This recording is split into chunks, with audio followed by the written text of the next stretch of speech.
Welcome to day two. Back with Jordan. We're going to recap what we saw. Um, Again, no pads. So keep that in mind as we're giving analysis. And we're going to talk about the quarterback as we always do. We're going to give you who we thought the player of the day was and just everything in between. So let's start out with the injuries. No Trey Williams again. Still excused for a personal reason. Eric Armstead didn't practice, and D'Amico Ryans wouldn't say why. So we'll see if anything's going on there. And again, Mike McGlinchey wasn't in for every rep at right tackle. When he wasn't, Jalen Moore was in instead. And then Javon Kinlaw, just as we expected, and just what Kyle Shanahan said the other day. Javon Kinlaw was in and out of the lineup. I noticed that Bosa sat out a period too, but again, I'm not taking much away from any of that at all. They're going to take care of their guys. Let's start with Trey Lance, because that's probably what people want to hear about and people want to talk about. Jordan, what were your impressions from Trey Lance day two? I think the biggest thing that I came away with was that it was apparent that there's going to need to be a certain amount of reps for him to feel really comfortable operating this offense, because I thought that his biggest issue today was simply consistency. I thought that there were a couple reps that were very good, where I thought he was decisive. He put the ball in a good spot. He showed off that arm strength. He showed off his mobility a little bit. But there were also a number of plays where I thought that the ball placement was not good, and I thought that he was a little indecisive, took too long to get the football out. And there are things that I don't think are fatal flaws. I just think that, again, it's something where the more reps he gets, the more comfortable he's going to get. And I think this being the first true offseason where he's the guy fully taking the reins, it's just going to be an adjustment going forward, but it is something to keep an eye on if he can really work on getting more consistent with his reps over the course of these 11-on-11 periods. Yeah, so as we're watching these, you can tell that the defense are going to be ahead of the offense, and that's no surprise. So 35 passes, and between all the quarterbacks, there were 11. The defense got their hands on 11 passes, so 4 interceptions and 7 pass breakups. I had in my notes that Trey Lance just looked a little indecisive, and there were some plays where you hear the crowd oohing and ahhing, but it's so evident that those were sacks. Like, those aren't real plays that would be counted. And I wouldn't really blame the offensive line for that. He had a pocket, and again, it just seems like I don't want to say he doesn't know what the defense is throwing at him just yet, but it's the second day, man. He's still figuring it out. But I think the real concern was the ball placement, his accuracy.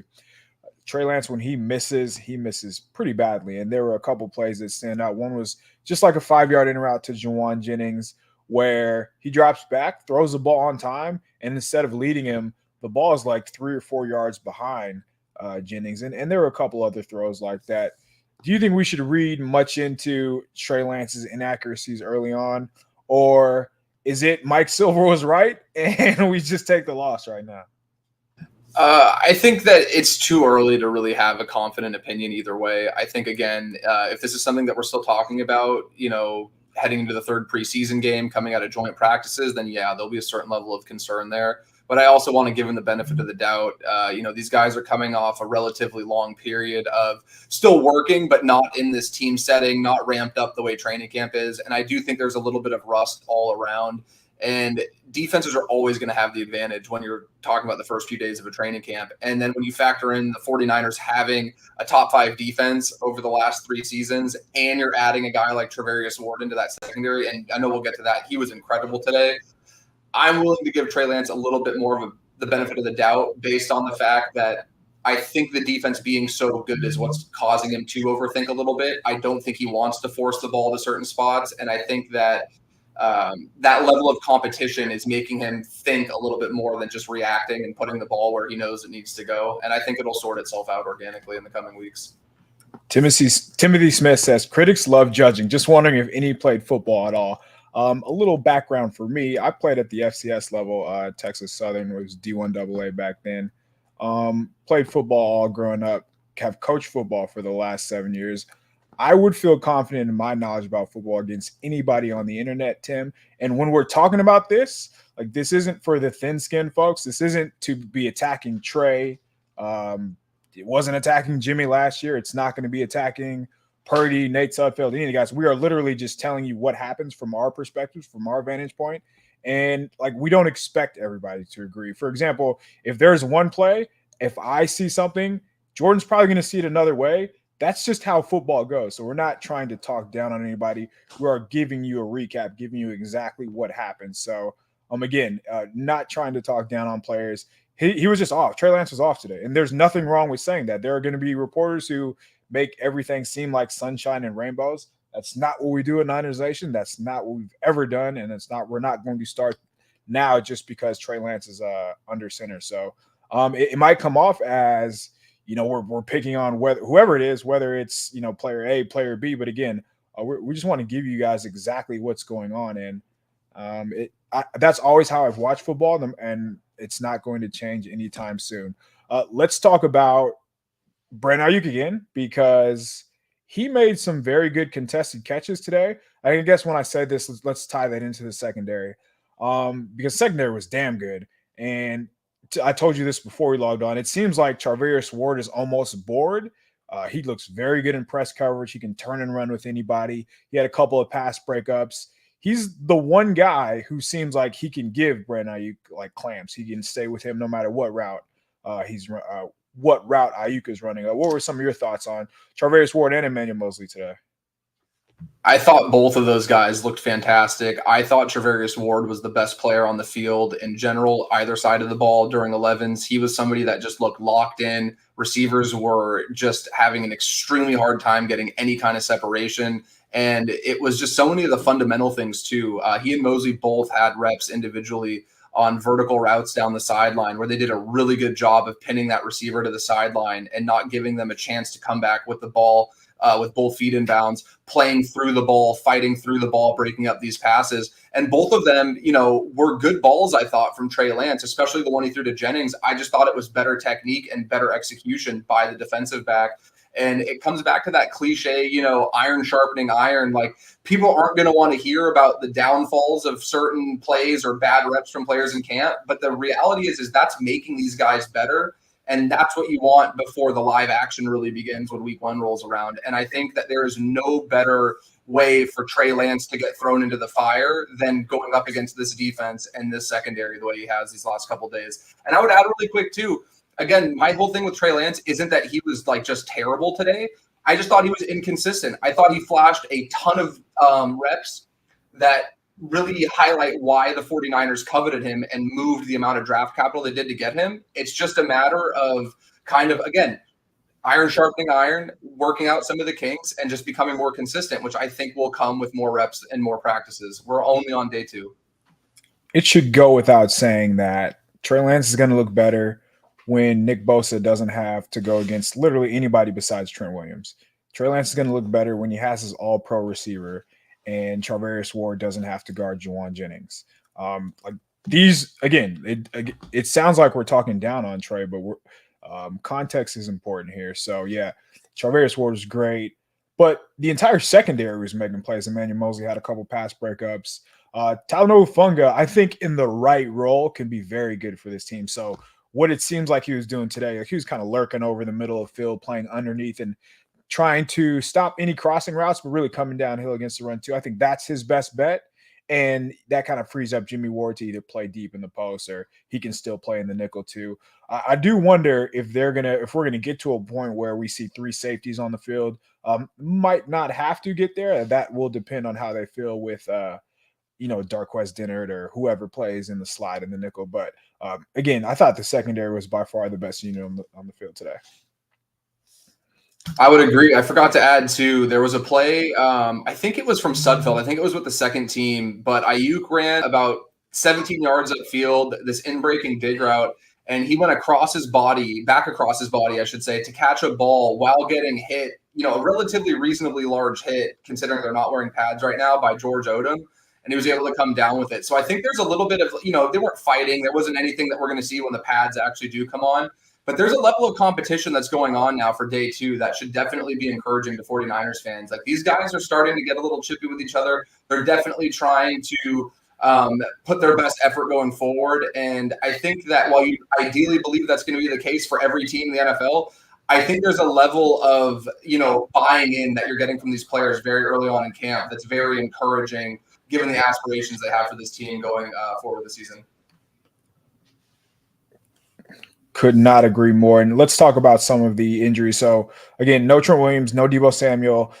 Spencer Burford is the right guard, it seems like. So I mentioned Mike McGlinchey was out a little bit for some series. Jalen Moore filled in for him, but I don't know where the Spencer Burford love is coming from.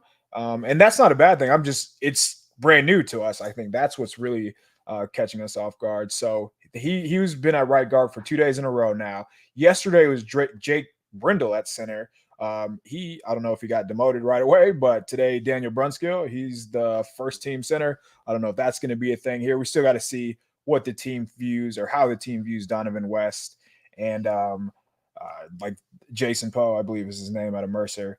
And then on the other side of the ball, no Eric Armstead. So Charles Omenihu filled in for him. That was kind of interesting to me because it could be Ridgeway. It could be one of the other traditional defensive tackles. That was not the case. I like that, though, just because Omenihu lets them keep their athleticism advantage. And they like to move a lot up front. And Omenihu is obviously an athletic guy, so he can slant and stunt and do all those things. Their best formation is when they do the little boss front where they go 3 guys on one side, Nick Bosa's one-on-one on the other, Fred Warner walks down, and you just really don't have a chance as an offensive line. So as we're talking about Trey Lance and his stats, know that he's facing a damn good defense, and he has a very aggressive defensive line coming after him. Did you get a chance to see any of the offensive line today? And if so, what were your takeaways? Yeah, I did. I thought that Brunskill definitely, in my opinion, is the front runner for that center job, and I felt like he always had a realistic chance. I think I wrote about it a couple months ago for Niners Nation. It just makes sense because he's the guy that has the experience in the system and at the position. Brendel obviously has been with the team beyond just this past offseason, but I think that Brunskill, having seen that he's taken that role on before during an offseason. If you remember during that 2020 season before they had the revolving door, Ronus Grossu played snaps there. Brunskill did get a considerable amount of work during that 2020 training camp at center, and he just appears like a guy who has the body. He has the build to be a center. I think he's a really smart player, and he looks really good when he's getting off those initial blocks and getting to the second level. So I think he's kind of in that driver's seat for the role. I was a little surprised that Brendel was the guy they went with day one, but it just feels like Brunskill is going to be the guy when the regular season rolls around. I did also notice that with Jalen Moore playing right tackle, I think they're just being careful with McGlinchey, having him out of the 11-on-11 portion. He had a really good rep against Kevin Givens on an outside toss to the left, working across the formation from right to left. And Kevin Givens is not easy to block, especially without pads the last couple of days. So that was a play that definitely stood out to me, and I'm very encouraged by what I've seen from Moore so far. It's just going to be, again, a situation where this offensive line has barely played together in the way that it's being constructed now with Trent Williams out, McGlinchey missing time, new players on the interior. They're going to need some time to gel, but there's been some encouraging reps from individual players, even if the overall result of the play wasn't ideal. Yeah, this is going to be a work in progress. This is a pretty young team on offense. So breaking in Trey Lance, first-year starting quarterback, breaking in some new offensive line. So they're going to take time to gel. And so today, like what we saw from whether it's Lance, whether it's the young guys, like there are going to be reps that do not look good. We are judging them on progress. So who cares how they look right now? We want to know the end result, or I guess making sure that they're getting better day by day. So before we get out of here, let's talk about the best players that we saw today. I'm going to go. I mean, for me, it probably has to be somebody in the secondary. I did like, and we haven't pointed this out yet, Danny Gray's speed does make a difference. Like he can get behind anybody. He can run by anybody, and they're going to be able to take advantage of that down the field. And all that's going to do is open up things underneath for guys like Kittle and Debo and even Ayuk on the backside one-on-one. But I liked what I saw from Jimmy Ward. I know he had the interception. That was kind of a gift, but he can play all over. He can make plays.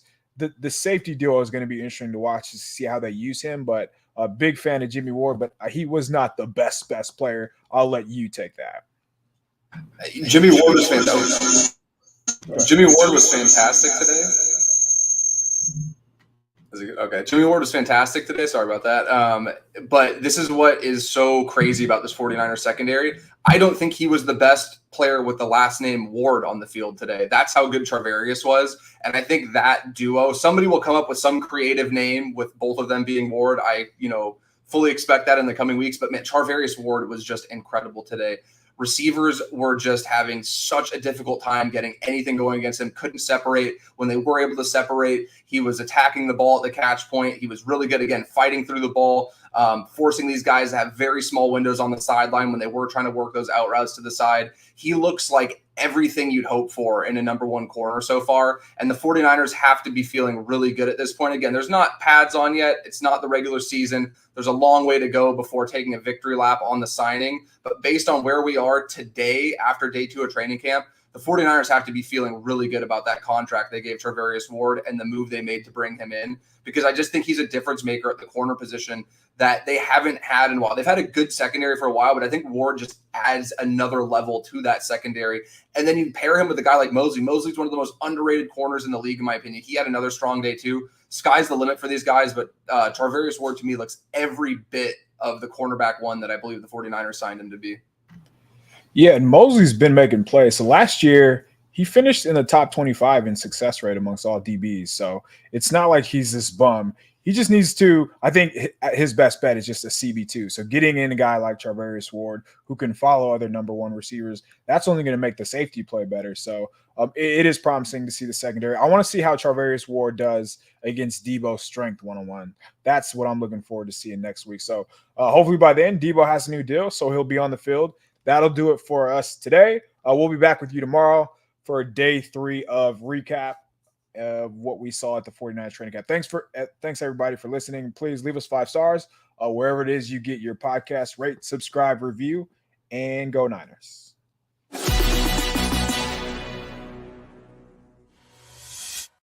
We didn't hear anything.